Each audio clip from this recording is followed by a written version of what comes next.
18 when I went to China. I had always wanted to go to China, so after I graduated from high school, I spent 3 months traveling across China, a month in Tibet, and then 2.5 months in Nepal. How I happened to photograph this particular group of Uyghur people was that I took an expedition into a remote region of China on the bottom of the Taklamakan Desert, where I met up with an explorer photographer friend of my parents. We traveled about 8 hours by car into this small village where the people were really kind and warm and were not camera shy at all. They really had never seen a Western person before, and so they were really easy to photograph. Then after we spent a few days in that village, we hiked about a day with a team of mules and a couple of guides from the village into a very small village where I also took many pictures of the people there. It was a really amazing experience just to be in a place and think that nobody else, that anybody in your country had ever been there before. Just local people, but they just have a really different perspective on things. And I found it really interesting just communicating with the local people, because I came in there and I wore pants and I had on a short sleeve shirt and I have blonde hair, and they really didn't know what to make of me being a woman, because women wear dresses and they're almost completely covered and they always wear something on their head. So they were really uncomfortable with me at first. They really didn't know what to make of me.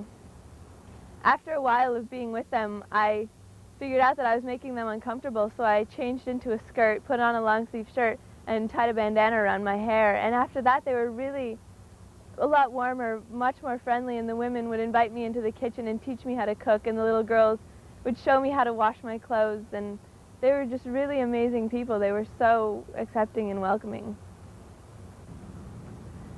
How it happened that I ended up taking pictures while I was in China was I didn't go there with the intention of taking a lot of photographs, but when I got there I found myself sitting around and I couldn't really communicate with the people, so I would just watch them and watch what they were doing, and I found myself just thinking, wow, that would make a really beautiful photograph. So I just started taking pictures of the things that I thought would be a good photograph. I enjoy shooting both people and landscapes, but my favorite pictures are of the people, because for me it's more about just a picture. It's a whole experience, and it's about the people that I've spent time with, and to me those are my favorite pictures. But I love the pictures of landscapes because it reminds me of where I've been. I spent 2 months traveling through Tibet, and while I was there I spent most of that time hitchhiking around and traveling from monastery to monastery and spending time with the local people and the monks. Most of my pictures are of children, because the children are the ones who really spent a lot of time with me. They would sit with me all day and just watch me or just draw with me, and the adults were a little more reserved. I took pictures of them, but they would kind of stay back at a distance, so the children were around me all the time, and which is why I took more pictures of them than the adults. The picture of all the children in the village was taken because everybody in the village was so interested in my camera, and everybody wanted to be in my pictures. And anytime I ever tried to take a picture of 1 or 2 people, all the kids would kind of jump in the picture and try to be a part of it. So what I did is I lined up every kid that I could find in the village and just took a picture of them. The picture of the boy with the wheel, I saw this boy rolling a wheel down the street, through the main street of town, and I squatted down and had my camera, and I just thought he was the most adorable little boy, and I was going to take a picture of him just kind of rolling his wheel. But as I was about to take the picture, he stopped, kind of put his arms on top of the wheel, just looked at me just in time for me to take the picture, and then he just kind of rolled on by. The picture of the monk in the doorway, I was in a monastery in Tibet, and I saw this beautiful doorway, and I really wanted to take a picture of it.